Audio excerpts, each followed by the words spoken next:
Thank you for joining me. My name's Jason Hewlett, and it's been quite a while since the last time I did a live stream. And so I appreciate anybody who has a minute to jump on here. And if you're with me, please go ahead and comment where you're watching from, type in your name. I'm broadcasting to a couple of different platforms, and hopefully this will come through so that I can see who's on here and watching. And I just wanted to hop on because for the last few weeks, I've had a lot of events actually. It's been quite amazing, to be honest. I haven't done events for a lot of people for a long time, and it's been really frustrating to be just here in my home as a speaker from a virtual setting, even though it really goes well and the clients love it. In fact, I love it. I love doing the chat, and I love having a good time with attendees in a virtual setting, in a virtual way. But this last week was really extraordinary because I went across the country in 5 days and had the opportunity to speak to over 10,000 people in person. And that hasn't happened in, I would say, at least 2+ years. And so that was really wonderful to get that many people in the rooms with me. There was one event in particular, and I think I'm seeing it coming through here. It looks like, yeah, some of my friends were there that were there last week are on here right now. I'm seeing you here. Hi, everybody. This is, it looks like Stephanie from Paparazzi. Thank you very much for saying hi. And yeah, Paparazzi was at the Las Vegas MGM Grand in the Grand Garden Arena, which is where all the boxing matches happen. And it seats like 20,000 people or maybe more. And for their event, they had over 10,000 participants, which was incredible to see that many people with their lights on and screaming and their bedazzled masks, and they looked amazing and beautiful. And it was a lot of women because Paparazzi sells this wonderful jewelry online, and they build their teams that way. And so they had a perfect pandemic business, and a lot of these women capitalized on that. And so it was wonderful to see these amazing salespeople, these business owners, and doing their best to learn. And I got to be one of their keynote speakers. What a joy for their main opening day. In fact, I had to follow the founders of the company of Paparazzi, which is very intimidating, even though they're friends of mine. Not only the people in the audience, but the founders are very good friends of mine, and they're all wonderful speakers. And so I was in front of over 10,000 people just that day. In fact, it was 1 week ago today, and it was very fun. We had a blast, and it was so great to hear people laughing and see people clapping and high-fiving and crying and all the good stuff that you want out of a 10,000 person type event. They must have had more people, I'm not sure. But it looks like there are people that are piping in from all over the country. Thank you for saying hi. I'd love to know where you are. And it looks like Paula, good to see you last week too. Thank you, Janet from Michigan. Welcome. Yes, Stephanie, we did have a blast at the convention. That was so fun at Paparazzi. And Janet, thank you again for being here. Carla, enjoyed seeing you at Paparazzi. I'm sure I could see you out there, that audience. And Kate, thank you for saying it was amazing at Paparazzi. It's nice to have people say nice things. And that's a really special thing, to be able to have people, sharing with you what they enjoyed, especially on social media when they're posting how much they had a good time and so forth. And so thank you very much for that. And Carla, very nice of you to say these things. But I I had quite a bit of fun on that stage. And I'm seeing that we have more here. Paula, I'm from Paparazzi also. Third time hearing me speak. At this point, Paula could do my whole keynote just by herself. And so I want to say thank you to Paula for sticking with me even through 3 speeches, because I had the chance to speak to Paparazzi in 2014 and 2017. This was their 10-year anniversary. I was thrilled they would bring me back. Brenda from Cincinnati and Nikki, thank you for your nice words. Celia and Sherry. Wow, you guys, you're so nice. Thanks so much for a great experience, Paparazzi Convention. You're awesome as always. You're so sweet, Sherry. Thank you very much. And then let's see, it looks like Stephanie said something else very nice. Remember seeing you at the last convention for Paparazzi. I'm an OG. You're just as funny the second time as the first. I appreciate that. And so I'm grateful for nice people saying nice things, that's for sure. Thank you very much. Looks like we have a lot of wonderful people here tonight. I just want to tell you that speaking for 10,000 people, which I've done plenty of times in my career, is an interesting feeling because you're backstage and you're listening to people screaming or cheering or laughing, especially at the speaker before you. And when it's the founder of the company or one of them, and they speak as well as anybody there is, that's intimidating. And I was thrilled for the response that they were getting, which was wonderful. And at the same time, you're sitting there going, I hope I'm going to say the right things, you know?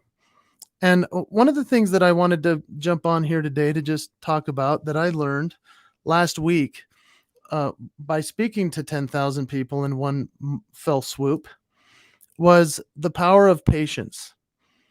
Now, the people that were in the audience have no idea what I went through before the performance, and they don't have to worry about that. That's my own challenge. But there is something very important to be said about patience, especially at this time of our world and our lives.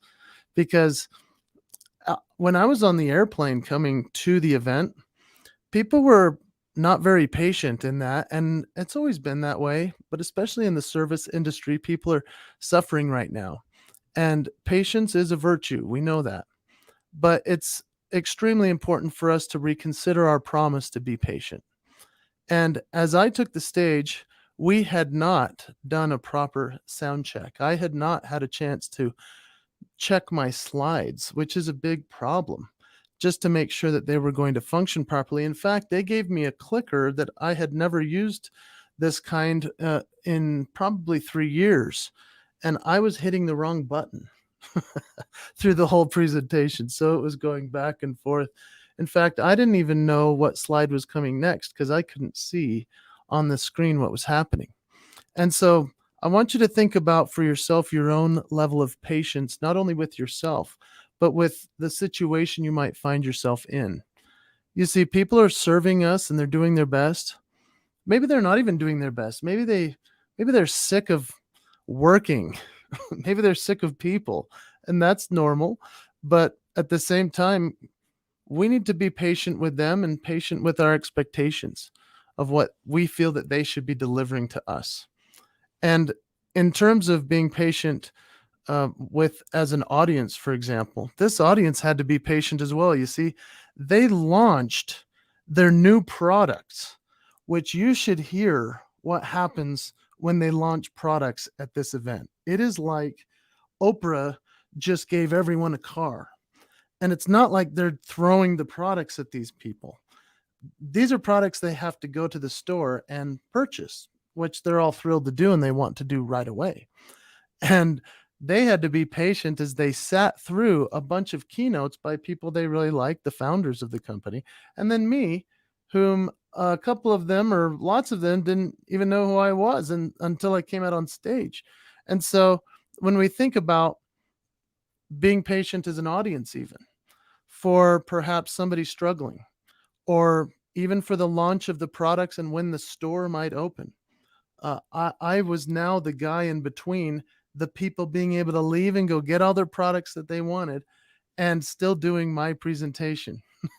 And so I had to have patience myself, knowing that they were trying to be patient as an audience with me. And I appreciate that they were so patient to stay because they could have easily just stood up and left. And guess what? Some of them had sat there for almost 4 or 5 hours. No break. Amazing.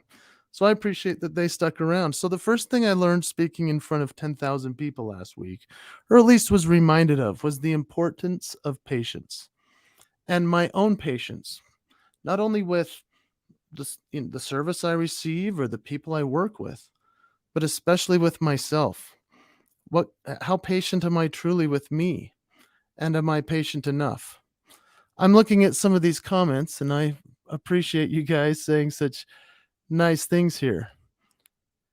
Let's see. Stephanie says, if you have expectations for someone and they don't know what they are, they will never live up to them and fail you every time. Yeah, patience and communication are key. That's exactly right.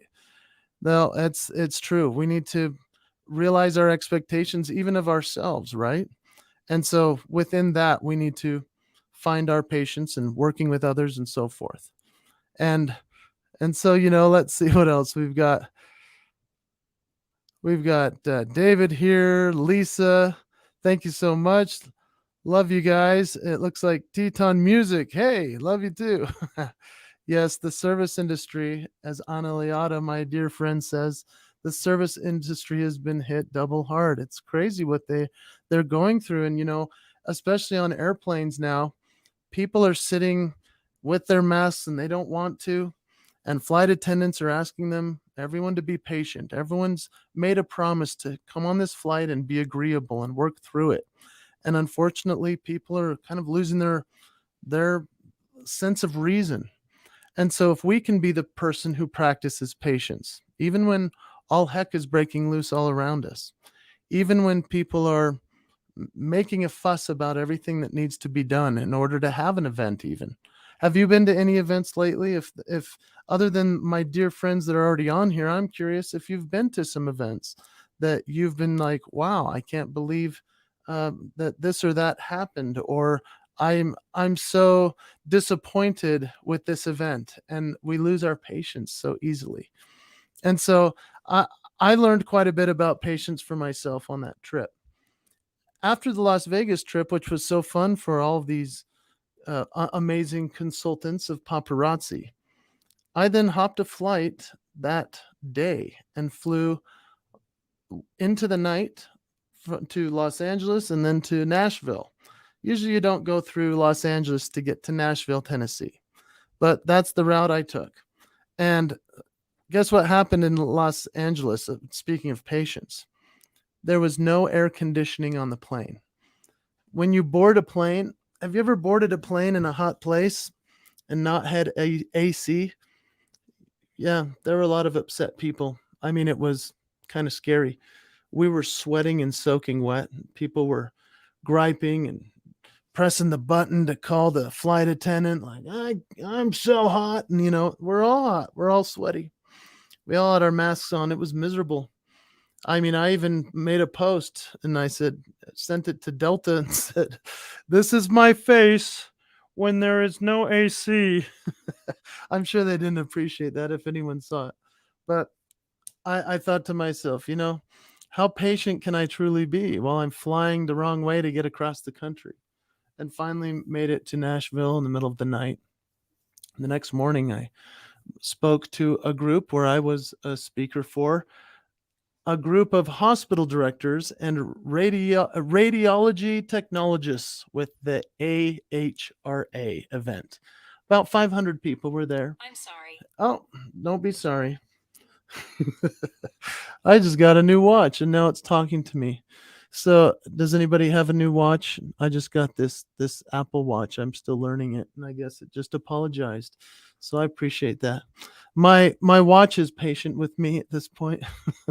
But I was I was speaking to these wonderful imaging directors and hospital directors, and it was interesting to watch what was happening. You see, people are patient with each other in terms of their friends, the attendees, and then everybody goes on their way, right? What I found was the second P that I wanted to talk about tonight. The second P that I learned about speaking in front of 10,000 plus people this last week was the importance of being present. I speak about this in my talks because I feel it's one of the most important messages I can share. But while people are watching a speech, and while I'm speaking on stage, I can see you. I mean, I more than you might know. And I can usually tell if you're taking notes about what I'm saying, or if you're doing something else, or if you're filming me and sharing it, which is awesome, right? But think for yourself about how present you are in the moment, especially at an event where you're most likely paying to be there. Maybe there are education credits you're receiving just for being there. And are you fully present in that moment? I learned that a lot of my audience, because of COVID and the pandemic for the last 16 months, perhaps we have fallen into a pattern of being not only impatient with what we're watching in terms of a live speaker on stage, but also we're used to a TED Talk. We're used to a quick TikTok video or a quick Instagram. We skip through the videos on a YouTube. Are we actually consuming what we're watching? Are we present? Are we enjoying what we're seeing? Are we able to even find that it's interesting even if we're a little bit bored? You see, I've sat through a lot of speakers and performers through the years, and I could easily say this is boring or this is bad. But there's another way to look at it, and I think it's the promise of being present to say, what can I learn from this? And the next thing I know, it turns into a wonderful experience. It's called the engagement experience. When we decide that keeping a promise to ourselves is the highest level of engagement. And so, as I'm watching somebody speak and I'm bored, I might say, "Am I learning something here?" And hey, if I may not be learning something from what they're saying, could I be learning about what I could do in the future to do something similar, so that at least I'm present? And so I talk about being present, especially with the phones at home with our families. And what I found interesting on the road for myself with all of these people clapping and cheering and excited about me on stage, which is wonderful, is that I really missed my family. I had been with my family for the last 15 months, essentially without a trip mixed in, and I missed them a lot. And so I do talk about the importance of when we are home to be present with our family, and that as connected as we can be with this phone to the rest of the world, it can just as easily disconnect us from our family. And so how present are we? When I got home, I was so excited to see them. We hugged, we took pictures, we did all that. But how truly present are we, and what's a new promise we could possibly make? That's another thing I learned while I was in front of that many people this last week, was the power of being present. It just continues to remind me of that. And as I'm looking at your comments, let me see here. It looks like, hey, Dean Carroll, good to see you, my friend. And yes, Eileen, one of the legends of speaking, being present is the most important thing we can do. Thanks for reminding us. Thank you, Eileen, for being here. You're so wonderful. I appreciate very much what you guys are saying here. These comments are wonderful. If whoever is watching this, I hope that you'll read through the comments, because what our friends here are saying is quite profound. Let's see what Kimberly says. We had to be patient on the flight home, circling Atlanta airport in the sky for an hour. Oh no. Before we could land because of storms. Then our layover turned into 4 hours to get home. Yeah. I'm sorry that happened, Kimberly, and that's just part of the joys of travel. I guess that's the joys of coming back to doing live events, going to them and traveling around. And so, thank you very much, you guys, for all of your kind words here. I've shared the power of being of patience and the importance of being present. The final one that I wanted to talk to you about, with speaking to over 10,000 people this last week, is that I got to end the week by speaking to 100 lunch ladies in Colorado. Now, what a joy to speak to these wonderful people. These are people that make a huge difference, even when we mostly talk about teachers who made a difference in our lives. So often it is someone like the lunch lady who can make a difference in our day. And it was wonderful to speak to them, and their standing ovation and their cheering and laughing was wonderful. But I'll tell you what happened with me at the very end of the event. I had recorded it, and thankfully, I don't even know where it is. I got an SD card. Oh, here it is. I got an SD card from the audio team, which was very thoughtful of them. They recorded my speech for me as well, which is awesome, which doesn't happen every time. And so as I went home after this event, I listened to my performance. And I do this every time I do record. And if I can watch it, I will, but I don't every time get the recording. But I got the recording on this one audio wise and listened to it on the way home. And as I was listening to it, I thought, you know what? There's plenty that I can improve on my performance.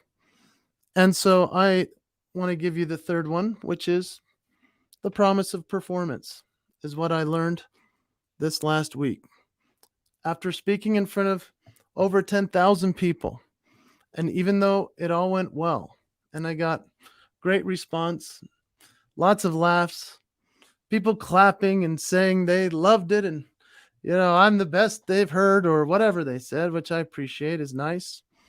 I made a new promise to myself to improve at an even higher level, because for the last 15 months, I have not been in front of people in person.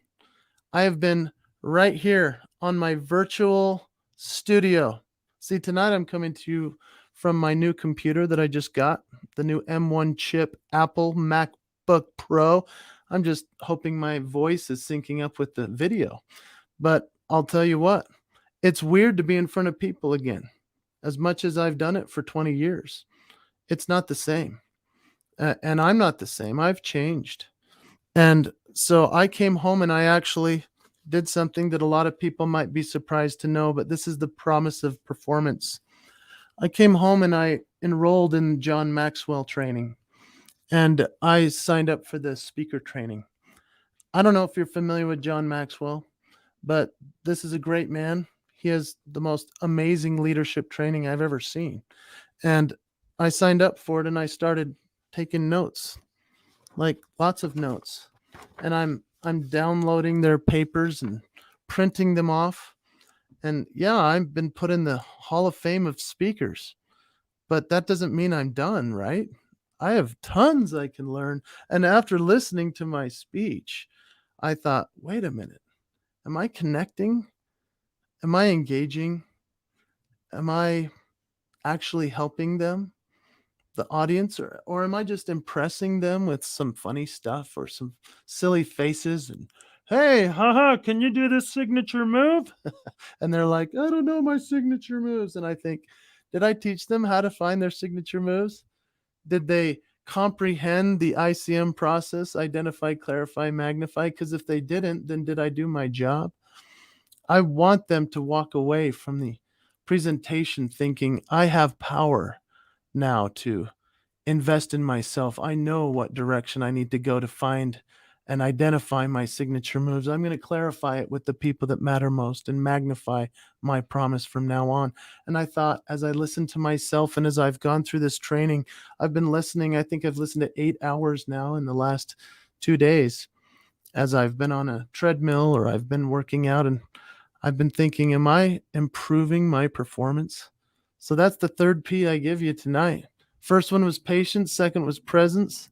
Third is performance. What is your performance promise?